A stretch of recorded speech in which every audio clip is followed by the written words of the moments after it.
Eu volto aqui com o jornalista Beto Almeida no bate-papo político para falar sobre o resultado das eleições e esses números que saem das urnas. Jornalista Beto Almeida, falamos sobre a eleição do candidato a governador Elmano de Freitas no primeiro turno, mas quero fazer também uma referência à força política e eleitoral do ex-governador e candidato eleito ao Senado Elmano de Freitas, 69,7%. Camilo Santana. 69,76% dos votos, 3.389.513 votos. Camilo Santana chega ao Senado com o maior percentual de votos válidos da história do Ceará, na disputa superando ao Senado. Cid Gomes, né? 70 votos. Em segundo lugar está Camila Cardoso do Avante, 26%, 1.273.000 votos, 1.273.272 votos, e Érica Amorim em quarta posição com apenas 3,98%, 193.000 votos. Camilo Santana, Beto Almeida, sai das urnas como a grande liderança política do estado do Ceará, porque além de vencer a eleição na disputa ao Senado, venceu com o Elmano de Freitas no primeiro turno, elegeu 9 deputados estaduais e contribuiu também para eleger os deputados federais e outros deputados estaduais de partidos ligados ao PT, que liderou essa aliança, a coligação Ceará cada vez mais forte. Então, Camilo cumpre um papel a partir desse momento, agora no cenário nacional, se integrando à campanha de Luiz Inácio Lula da Silva. Esse é o ponto importante que você coloca, Luciano. O senador eleito Camilo Santana, a gente olha essas eleições não apenas pelos números que falam por si, não apenas pelos nomes eleitos, mas porque estas eleições elas também são um divisor de água em relação a essas lideranças políticas que assumem esse papel de protagonismo na história recente do estado do Ceará. É como se nós estivéssemos aqui, Luciano,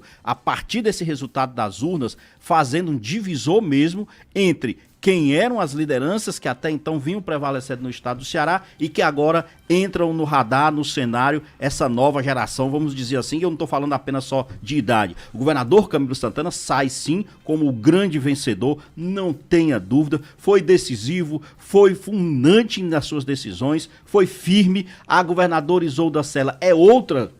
personagem que sai extremamente bem desta campanha. Inclusive o senador Camilo Santana fez um agradecimento de público ontem, quando ele foi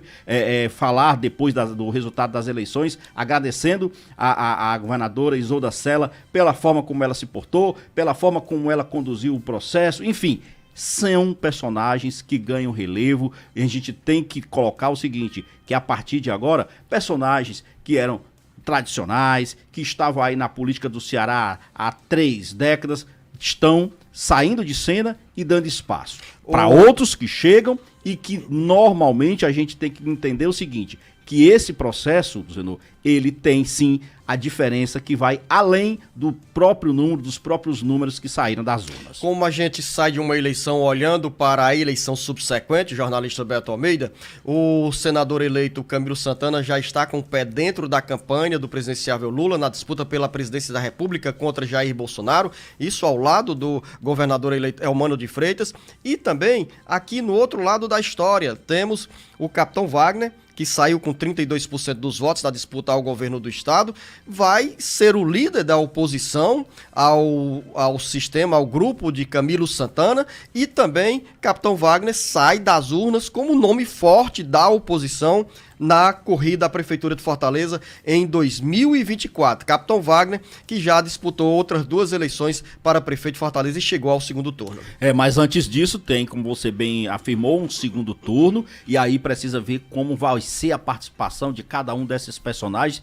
e como eles vão sair no apoio, na transferência de votos, na influência que terão junto aos eleitores nessa determinante disputa que nós vamos ter agora para o segundo turno da campanha presidencial. Já que aqui no estado do Ceará as forças políticas estão todas liberadas, literalmente, para se dedicarem à campanha de seus presidentes. De um lado, os que apoiam o presidente Lula, de outro, os que apoiam o presidente Bolsonaro. Capitão Wagner, inclusive, na fala que fez, ele não colocou ainda nada nas redes sociais, mas disse que está ainda para avaliar e como vai ser o apoio dele ao presidente Bolsonaro. Mesma forma, o cearense Ciro Gomes, Luciano, que ficou em 4º lugar na disputa à campanha presidencial, disse que pediu um tempo para pensar e saber que rumos ele vai tomar, como é que ele vai se comportar nesse segundo turno da campanha presidencial. Ciro é o maior derrotado no cenário político estadual e nacional. No nacional, por conta do desempenho na disputa pela presidência da República, o pior desempenho que o Ciro teve nessas 4 eleições que ele concorreu, tanto no cenário nacional quanto no cenário local. A derrota aqui no Ceará foi maior ainda, não apenas nas urnas como candidato à presidência da República, mas também porque viu o candidato que ele escolheu, Roberto Cláudio, chegar em 3º lugar com pouco mais de 14% dos votos na disputa ao governo do estado. Roberto Cláudio sai também como grande derrotado dessas eleições, mas pela atuação política e também pela idade, ainda vai traçar planos para voltar à atividade política, seja olhando para 2024, porque nós temos aí o prefeito José Sarto, que vai ter que fazer algumas adequações no contexto político e partidário, uma vez que o resultado das eleições foi adverso na disputa ao governo do estado. Então são adequações que surgem, e nesse bloco de derrotados tem também o vice-governador, foi candidato a vice-governador Domingos Filho, e o senador Tasso Gereissati. Exatamente, Luizino. Agora, colocando que Domingos Filho teve, sim, a derrota, porque ele era o candidato a vice de Roberto Cláudio, mas no aspecto legislativo dos candidatos que ele apoiou, ele sai bem. Elegeu a filha, Gabriela, deputada estadual muito bem votado, reelegeu Domingos Neto. Então, assim,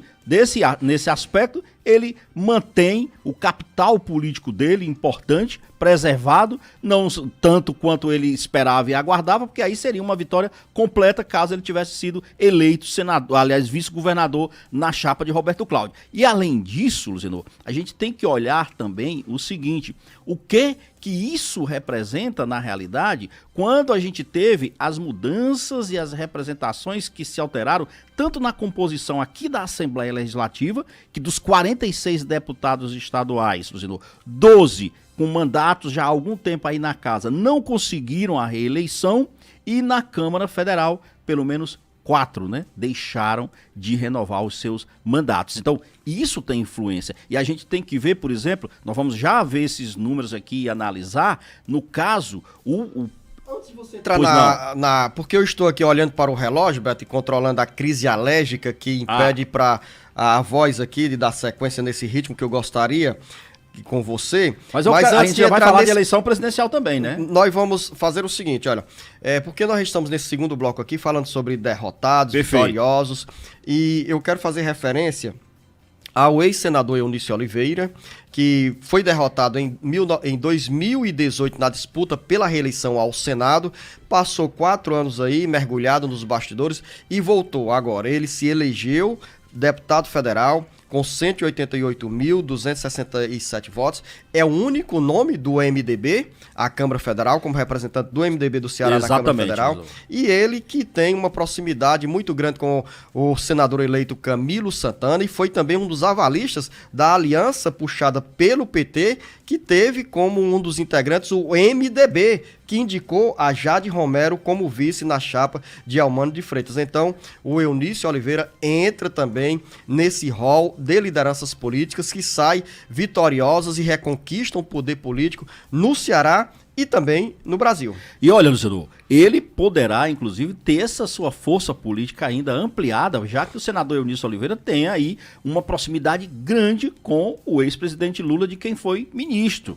das Comunicações. Então, Eunício Oliveira pode, em caso de vitória de Luiz Inácio Lula da Silva no segundo turno, vir a ocupar espaços estratégicos no ministério, em algum ministério do presidente Lula, e abrir espaço aí para uma suplência no PMDB na Câmara Federal. Então o Eunício, sim, você tem toda razão, é uma das lideranças que havia sido derrotada, mas que retorna aí como grande vencedora, ele que foi também um importante aliado de primeira hora de Eumano e Camilo.